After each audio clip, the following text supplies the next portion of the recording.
함께 읽고 말씀 나누겠습니다. 시작. 은혜에서 소망으로 라는 제목으로 함께 말씀 나누겠습니다. 우리 옆에 있는 분들과 한번 이렇게 인사해볼까요? 소망의 사람으로 살아갑시다. 이렇게 인사하겠습니다. 소망의 사람으로 살아갑시다. 소망의 사람으로 살아갑시다. 아멘. 오후 예배 때 베드로전서 강의 말씀을 함께 나누고 있는데요. 베드로전서는 베드로가 로마 황제의 박해 가운데 많은 핍박을 자신의 온 몸으로, 온 인생으로 받고 견뎌내야 했던 소아시아에 흩어져 있던 성도들에게 쓴 편지입니다. 베드로가 이 편지를 통해서 가장 먼저 전하고자 했던 것은요, 계속되는 불시험 가운데 있는 성도들에게 우리가 가지고 있는 참된 가치가 무엇인가, 우리가 품고 있는 진리가 무엇인가를 가르쳐 줌으로 말미암아 그 진리에서부터 주어지는 은혜와 위로 그리고 소망을 갖게 하기 위해서 1장부터 그 이야기를 써내려가고 있습니다.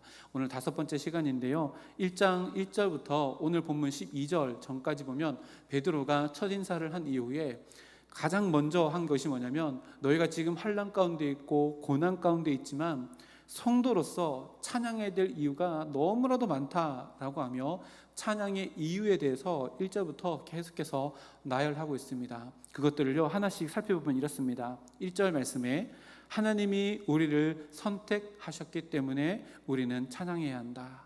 3절 말씀 보니까요, 하나님이 부활하신 예수님으로 말미암아 우리에게 산 소망을 주셨으니 우리는 찬양해야 한다.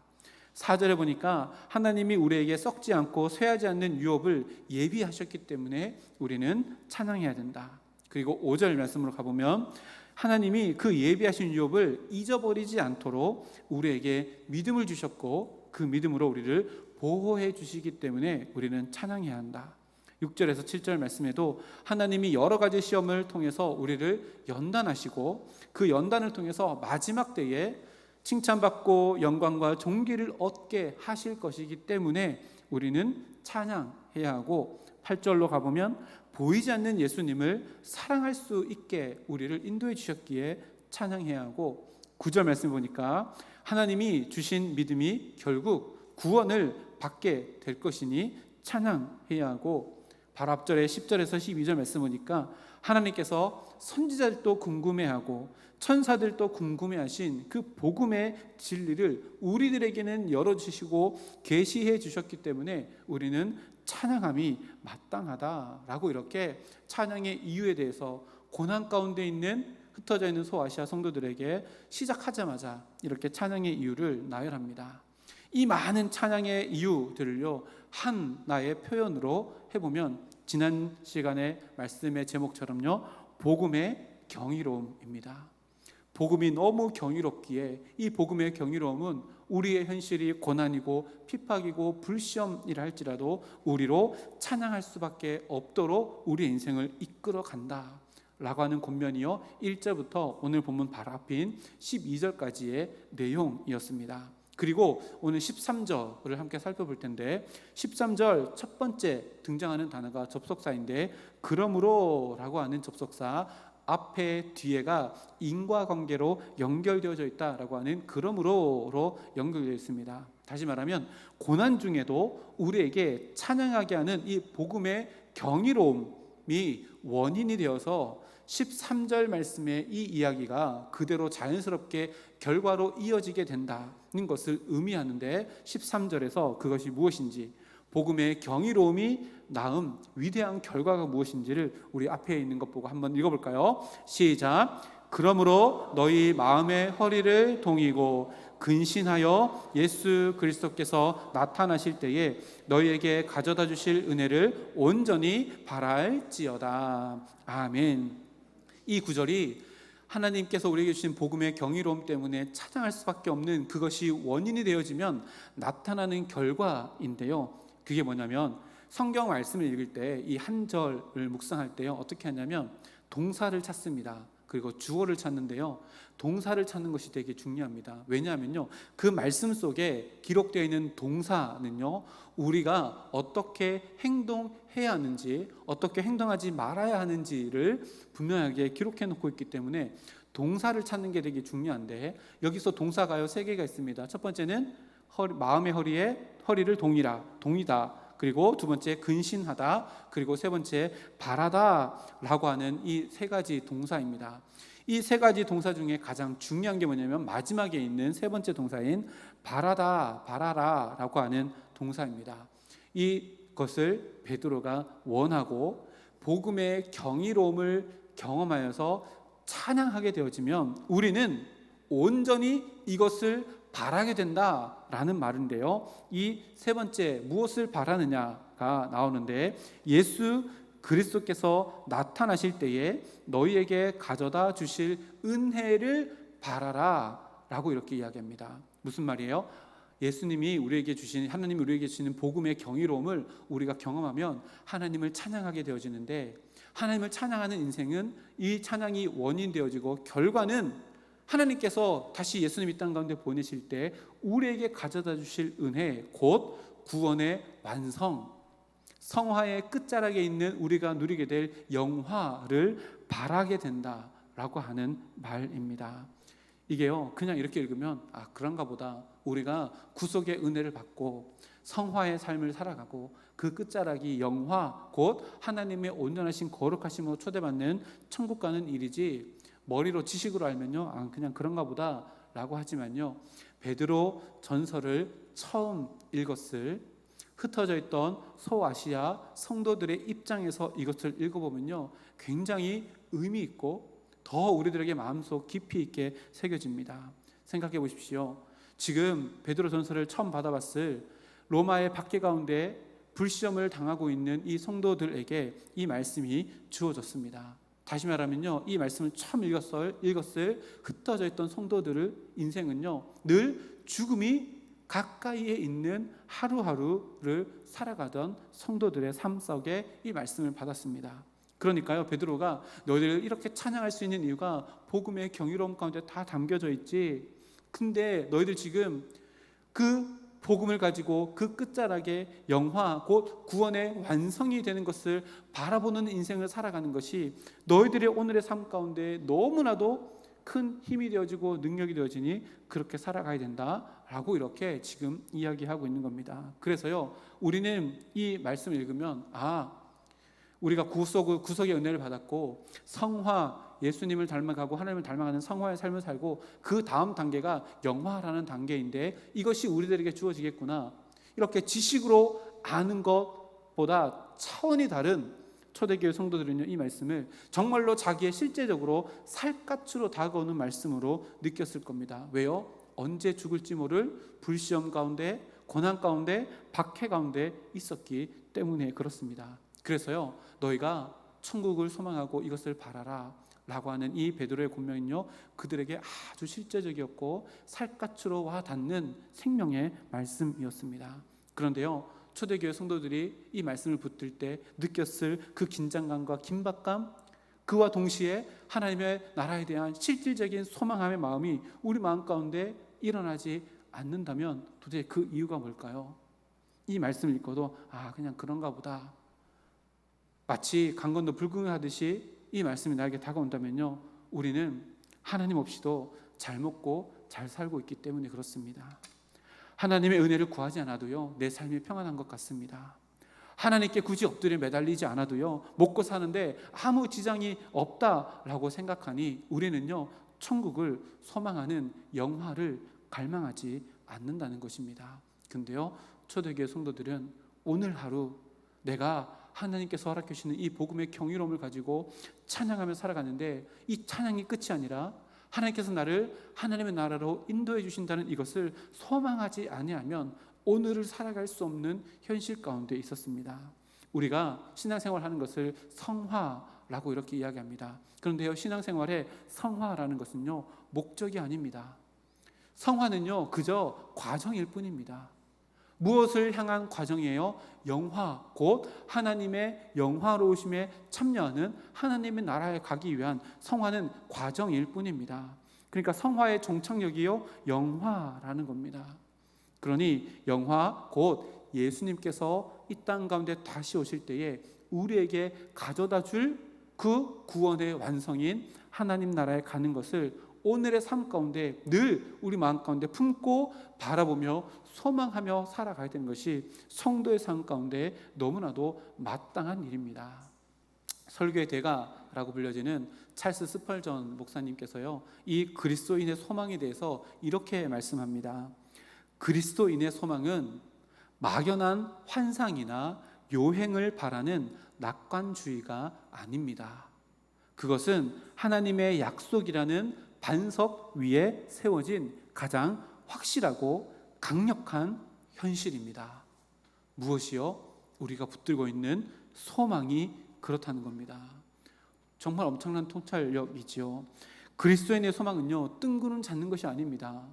내 삶과 오늘의 삶과 동떨어져 있는 것이 아닙니다. 왜냐하면요, 그리스도인의 소망은 변함이 없고 반드시 이루어지는 하나님의 약속에 근거하고 있기 때문입니다. 그래서 이렇게 표현할 수 있습니다. 하나님께서 예수님을 통해 우리에게 주시고자 하시는 그 은혜, 구원의 완성의 은혜는요, 우리의 눈에 보이는 현실보다 더 현실적인 것이 바로 그리스도의 소망, 우리가 가지고 있는 소망이라는 것을 오늘 말씀을 통해서도 우리가 깨닫게 됩니다. 그런데요, 우리가 그냥 평상시를 살아가다 보면요, 우리의 영적인 시력이 거기까지 내다보지 못한다는 것을 알게 됩니다. 지금 당장 내 눈앞에 있는 것에 우리의 마음의 시선도, 우리의 생각의 시선도, 우리의 육신의 시선도 빼앗겨 있기 때문에 그렇습니다. 그렇게 우리의 시선이 머무르는 곳은요, 세상에서 누릴 수 있는 좋은 것들일 겁니다. 그래서 그 좋은 것들을 더 많이 얻기 위해서 오늘 하루 내 마음의 시선도, 내 생각의 시선도, 내 육신의 시선도 그거를 바라보며 살아가니 그 너머에 있는 우리가 성도로 살아가며 성화의 삶을 살아가며 그 끝자락에 우리에게 가져다 주실 하나님의 영화라는 그리스도인들이 실제로 꿈꿔야 되는 소망을 바라보지 못하고 살아가는 겁니다. 그런데요, 베드로전서를 최초로 읽었을 소아시아에 흩어진 성도들의 눈앞에는요, 무엇이 보였을까요? 불시험으로 인한 죽음, 순교의 현장들이 지금 자기 눈앞에 일어나고 있는 상황입니다. 그러니 베드로는요, 그들의 시선을 그 환난이라고 하는 눈에 보여지는 현실이 아니라 그리스도인들에게는 눈에 보이는 현실보다 더 현실로 다가오게 될 예수님이 이 땅 가운데 오실 때에 우리에게 가져다 주실 최고의 은혜, 구원의 완성의 은혜를 바라보라라고 오늘 권면하고 있는 겁니다. 우리가 오전에도 살펴봤던 책인데요, C.S. 루이스의 스크루테이프의 편지라는 책에 보면요, 고참 악마 스크루테이프가 성도를 유혹하는 방법도 이것이라고 했습니다. 우리의 마음의 중심으로 하나님을 바라보지 못하게 하도록 우리의 감정, 이 세상에 눈에 보이는 것, 좋은 것, 화려한 것, 이런 것에 시선이 빼앗기게 해서 성도가 궁극적으로 바라봐야 될 성화, 그 다음 하나님께서 우리에게 주실 영화를 소망하지 못하게 하는 겁니다. 당장 눈앞에 있는 문제가 중요한 문제라고, 당장 눈앞에 있는 좋은 것이 모든 것이라고 우리의 시선을 빼앗아서요, 영적인 것, 보다 근본적인 것, 보다 본질적인 것을 전혀 잊어버리고 살아가며 영적인 무감각으로, 영적인 무뎌짐으로 안일하게 살아가다가 죽게 되는 것, 이것이요, 사단이 우리에게 원하는 사단의 전략이라는 것이 그 책에 기록되어져 있습니다. 생각해 보십시오. 오늘 하루를 살아가면서요, 내가 무엇을 원하느냐라고 하는 것은요, 오늘 하루의 내 삶의 이야기를 결정합니다. 우리는 바라는 것을 쫓아가는 인생을 살아가고, 우리가 쫓아가는 그 모든 발걸음은 내 인생의 이야기, 곧 역사가 되기 때문에 그렇습니다. 사람은요, 그가 바라는 것, 그것을 쫓아가며 인생을 살아가는데요, 사람이 바라는 것은요, 영적으로 눈을 뜨지 아니하면 육적인 것을 바라며 육적인 것만을 위해 쫓아가다가 인생을 마무리하게 되어집니다. 베드로는 성화의 삶을 살아가면서도 구원의 완성, 영화로움을 바라보지 않고 이 세상의 것에만 시원히 빼앗긴 성도들에게 이렇게 권면합니다. 예수 그리스도께서 나타나실 때에 너희에게 가져다 주실 은혜를 온전히 바랄지어다.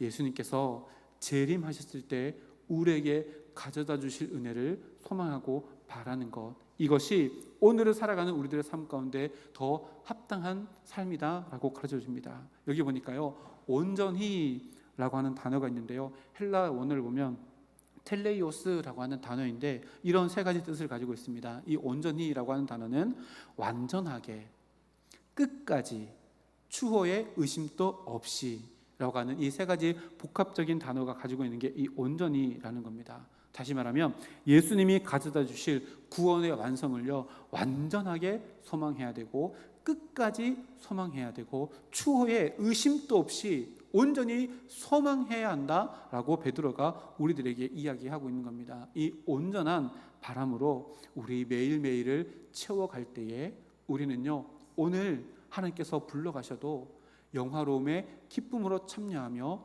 하나님께서 우리에게 주시는 그 소망을 현실로 마주하게 되는 은혜를 누리게 될 것입니다. 이 은혜를 날마다 소망할 수 있는 우리 모두가 되기를 주님의 이름으로 축복합니다. 오늘 핵심의 동사가요, 이 온전히 바라다 였는데, 이 온전히 바라다라는 동사 이외에 두 가지 동사가 더 있었잖아요. 마음의 허리를 동이라, 그리고 근신하라입니다. 이 두 가지 동사는 마지막 동사 온전히 바라기 위한 방법을 제시하는 동사입니다. 그래서 이 두 가지를 내 삶 가운데 행하면요, 마지막에 있는 온전히 바랄 수 있는 마음으로 오늘 하루를 살아갈 수 있다는 것을 의미하는데, 그 첫 번째 방법이 마음의 허리를 동이라 라고 하는 의미입니다. 마음에 옷자락이 있다면 그 마음의 옷자락을 걷어 올려서 마음의 허리띠를 매라 라고 하는 이런 의미입니다. 여러분, 허리띠를 왜 매시죠? 허리띠를 왜 매시죠? 바지가 흘러내려갈까 봐. 그렇죠? 흘러내려가지 않도록 허리띠를 이렇게 딱 맵니다. 다시 말하면요, 허리띠를 맨다는 것은요, 내가 움직이는데 자유롭게 하기 위해서 허리띠를 맵니다. 실제로 유대인들은요, 위에서부터 아래로 통으로 된 옷을 입잖아요. 그래서 무엇인가 일을 하거나 또 전쟁이 나거나 급히 무엇인가 해야 될 때 허리를 동여서 밑단을 올려서 묶어서 모든 것이 이 옷이 치렁치렁 장애물이 되지 않도록, 방해물이 되지 않도록 허리띠를 묶어서 자유롭게 움직일 수 있도록 이 허리띠를 사용합니다. 베드로가 말하는 마음의 허리띠를 동이라 라고 하는 것도요, 동일한 맥락입니다. 우리의 마음이 자유로울 수 있도록 마음의 허리띠를 매라는 겁니다. 여러분, 마음이 자유롭다는 게 도대체 무슨 의미일까요? 그럼 우리의 마음이 억압되어 있다는 뜻이잖아요. 그 마음을 자유롭게 하기 위해서 어떻게 해야 될까? 예수님께서 그리고 사도 바울이 이야기한 두 구절을 찾아보면요, 마음의 허리띠를 매서 마음이 자유로워지는 것이 무엇인지를 알게 되는데, 요한복음 8장 32절과 36절 말씀인데요, 앞에 화면에 두 절 함께 읽어보겠습니다. 시작. 진리를 알지니 진리가 너희를 자유롭게 하리라. 그러므로 아들이 너희를 자유롭게 하면 너희가 참으로 자유로우리라. 아멘. 우리를 자유하게 하는 게 있대요. 우리의 마음이 억압 가운데 있는데 자유하게 있는 게 있는데, 여기 보니까 진리를 알지니 진리가 너희를 자유롭게 하니라. 36절 말씀에 그러므로 아들이 너희를 자유롭게 하면 너희가 참으로 자유로우리라. 여기 보니까요, 우리를 자유롭게 하는 게 뭐예요? 진리입니다. 그리고 아들이래요. 이 진리는 누구고 아들은 누굽니까? 한 분이시죠. 예수님이십니다. 그 진리가 예수님이신데요, 요한이 또 뭐라고 성경에 기록됐냐면, 말씀이 육신이 되어서 우리 가운데 오신 예수님, 독생자 영광이 곧 예수님이시다. 다시 말하면요, 우리를 자유하게 하는 것은요, 하나님의 진리의 말씀이고, 이 진리의 말씀으로 우리의 마음을 종여매면 우리의 마음이 또 오히려 자유로울 수 있다는 겁니다. 그러면 마음의 자유가 뭘까요? 진리로 붙들어매서요, 의를 행할 수 있는 자유와 죄를 거부할 수 있는 자유를 누리는 것은 오직 진리로 우리의 마음에 띠띠지 않으면 할 수 없다는 것을 이야기합니다. 사도 바울은요, 우리들에게 더 직접적으로 이렇게 이야기합니다. 우리가 오전에 전신갑주를 살펴보고 있는데 그 말씀 중에 하나입니다. 에베소서 6장 14절 말씀입니다. 함께 읽어보겠습니다. 그런즉 서서 진리로 너희 허리띠를 띠고 의의 호심경을 붙이고. 아멘. 바울도요, 우리가 마음에 동여매야 되는 띠가 진리의 허리띠라고 증언합니다. 진리 없이는요, 절대로 우리 마음이 자유할 수 없습니다. 무엇으로부터 자유할 수 없을까요? 눈에 보이는 것에서 자유할 수 없습니다. 눈에 보이는 것이요 환난과 핍박이면요 우리의 마음은 자유함을 얻지 못하고 어떻게 돼요? 두렵고 떨림으로 끝나버릴 겁니다. 근데요 비록 박해와 할례와 어려움 가운데 있다 할지라도 우리의 마음이 진리로 허리띠를 동이면요 그 박해 가운데도 찬양할 수 있는 자유를 누리게 되어지고요 그 박해 가운데도 우리가 꿈꿀 수 없고 소망할 수 없는 것들을 소망할 수 있는 자유가 우리 마음 가운데 주어진다라고 예수님도 그리고 예수님을 닮은 사도 바울도 우리들에게 이야기하며 오늘 말씀에 베드로도 우리들에게 이야기합니다. 마음을 동이라. 무엇으로요? 진리의 말씀으로. 그럴 때 우리 마음이 진짜 자유로울 수 있다. 눈에 보이는 현실에 매몰되지 않고 현실을 넘어서는 압도적인 은혜를 우리가 마음에 동이는 진리를 통해서 바라볼 수 있다라고 이렇게 이야기합니다. 그러면요 이렇게 질문할 수 있습니다. 나는 진정으로 내 마음의 자유를 누리며 살아가고 있는가? 여러분 한번 곰곰이 생각해 보십시오. 여러분들의 마음에 자유가 있으십니까? 무엇에 얽매여 있습니까? 우리 마음을 얽매이는 거요 참 많습니다. 억압감이 있고요 초조함이 있습니다. 조바심도 있습니다.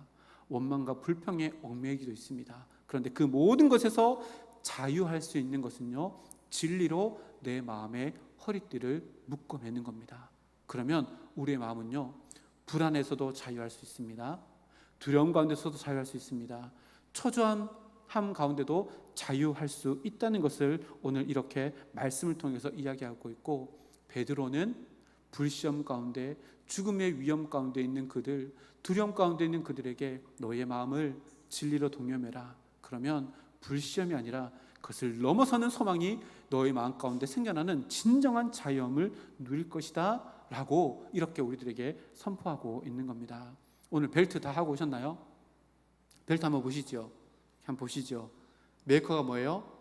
진리입니다. 우리가 하고 있는 벨트 메이커가 뭐라고요? 진리입니다. 꼭 기억하십시오. 마음에 벨트를 매는데요 진리의 벨트를 매면요 우리의 마음에 뭐가 생긴다고요? 자유가 생깁니다. 근데 그 자유로 뭘 할 수 있어요? 예수님께서 우리에게 가르쳐 주실 궁극적인 구원의 완성을 마음껏 소망할 수 있는 자유가 우리에게 주어진다라고 이렇게 이야기합니다. 이 마음의 자유로 한 주간 살아가면서요 한국에서 일어나는 일들 보면 화병 걸릴 것 같잖아요. 그렇지 않습니까? 저는 화병 걸릴 것 같아요. 막 진짜 이런 게 어떻게 일어날 수 있지 상식적으로 막 이런 일들 막 일어나면 화병 걸릴 것 같습니다. 근데 마음에 진리를 섬기면 모든 것을 협력하여서 선을 이루신 하나님이 우리나라를 그저 두지 않으실 거다. 분명히 선한 길로 인도하실 거다. 마음의 자유함을 얻고 오히려 이 상황 가운데 역사하시는 하나님을 바라보며 소망할 수 있게 하는 자유함을 누리게 됩니다. 이 자유함으로 일주 동안 살아가는 우리 모두가 되기를 소망합니다. 두 번째 동사는요 근신하라입니다. 우리가 하나님께서 예수님을 보내실 때 소망의 완성을 우리에게 주신데 그것을 얻기 위해서는 우리가 근신해야 하는데 이 근신하다라고 하는 단어가 네폰테스라고 하는 단어인데 술 취하지 않는다, 맑은 정신을 유지하다라고 하는 단어가 이 근신하다라고 하는 단어입니다. 단순히 술을 먹냐 안 먹냐 이 문제가 아니라요 정신적으로나 도덕적으로나 흔들리지 않고 냉철한 판단을 할 수 있는 상태를 유지하는 것을 이 근신하다라고 하는 단어인데요 이거를 반대로 생각해 보면 더 쉽습니다. 우리가 근신하지 못한다라고 하는 것은요 무엇인가 내 마음과 내 정신이 무엇인가에 마비가 되어서요 감각이 무뎌져서 이것이 옳은지 그른지 판단하지 못하게 하는 상황이 근신하지 못하는 상황인데요 세상 사람들은 돈, 경력, 업적, 권력, 드라마, 낚시, 도박 그리고 자기가 좋아하는 것을 수집하는 거 뭐 이런 것들 때문에요 마음속에 근신하는 깨어있는 그러니까 옳고 그름을 판단하지 못하는 인생을 살아가는 사람들이 너무나도 많습니다. 세상에서요 술을 먹고 운전하면 이걸 뭐라 그러죠? 술 먹고 운전하면 뭐라 그래요? 음주운전이라 합니다. 음주운전하면 돼요 안 돼요? 안 되잖아요. 음주운전하면요 자기도 위험하지만 누가 또 위험해요? 상대편도 위험해집니다. 그런데요 근신하지 않는 모습은요 영적으로 음주운전하는 것과 마찬가지입니다. 왜요? 영적인 분별력이 흐려져 있기 때문에 그렇습니다. 우리가 근신하지 않으면요 깨어있지 않으면요, 이것이 하나님 보시기에 좋은 것인가? 하나님 나라를 세워나가는 것인가? 아니면 내 의를 세워나가는 것이며 내 기분을 세워나가는 것인가? 이것을 판단하지 않으면요, 우리는요 영적으로 음주운전하는 겁니다.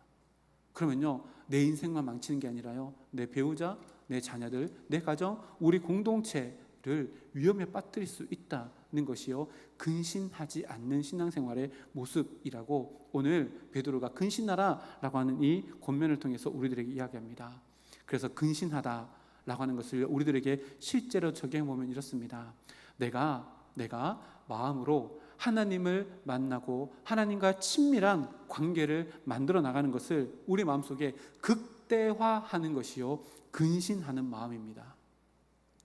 이렇게 적용할 수 있죠. 오늘 하루 살아가는데요, 하나님과 나의 관계를 멀리 하게 만드는 그 무엇인가 장애물을요, 나와 하나님 사이에서 다 밀쳐버리고 하나님과 나의 관계를 계속해서 끈끈하게 만들어 나가는 것이 근신하다라고 하는 단어의 의미입니다.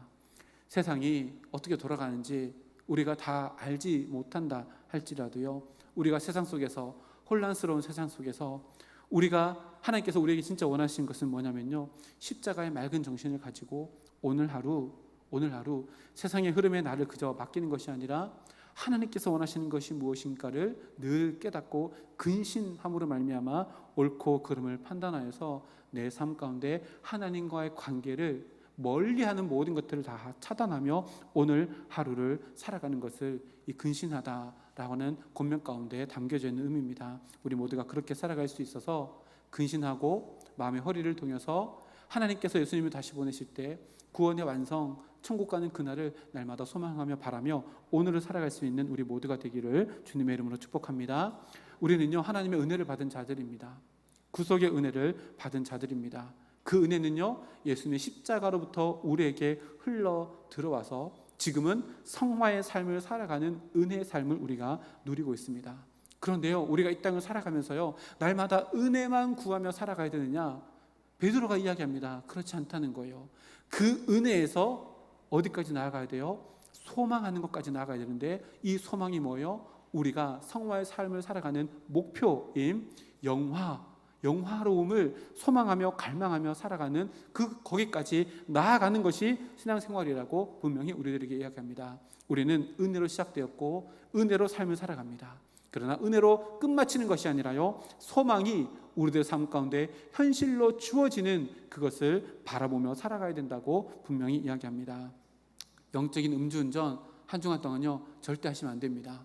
영적으로 깨있지 못하고 내 인생을 내 마음대로 살아가서는 절대 안 됩니다. 우리는요 하늘에 속한 자들입니다. 다시 말하면요, 세상이 나에 대해서 뭐라고 얘기하는 게 중요하지 않습니다.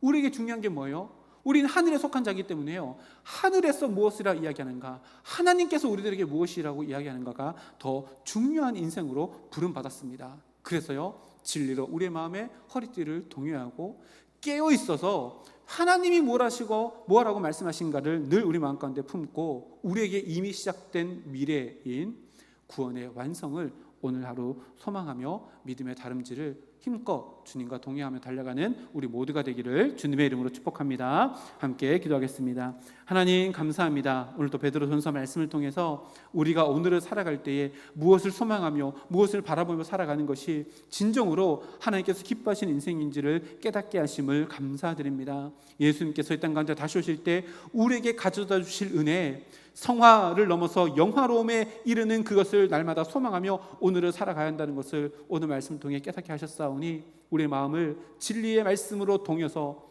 진리 안에서 자유할 수 있으므로 그것을 준비하고 또한 근신하여 깨어서 그것을 소망하며 살아가는 우리들의 삶이 될 수 있도록 주여 도와주셔서 세상의 그 어떤 것도 우리가 성화의 삶을 살아가며 영화로 달려가는 그 모든 걸음에 방해물이 되지 아니하도록 우리의 마음을 지켜주시고 우리의 생각을 지켜주시고 우리의 삶의 터전 가운데 주님과 동행할 수 있는 저희들의 삶이 되어질 수 있도록 함께 하여 주시옵소서. 일주일의 삶 가운데 영적으로 잠들고 영적으로 마비되어서 영적인 음주운전을 하지 아니하도록 늘 깨어있는 신앙을 우리에게 허락해 주셔서 우리가 가는 곳곳마다 하나님께서 우리들에게 보여주시는 것, 하나님께서 우리를 통해서 하시고자 하시는 일들을 마음껏 행하며 진정한 자유를 누리며 이번 한 주간도 살아갈 수 있도록 인도하여 주실 줄 믿사오며 모든 것 감사드리며 예수님의 이름으로 기도드립니다. 아멘.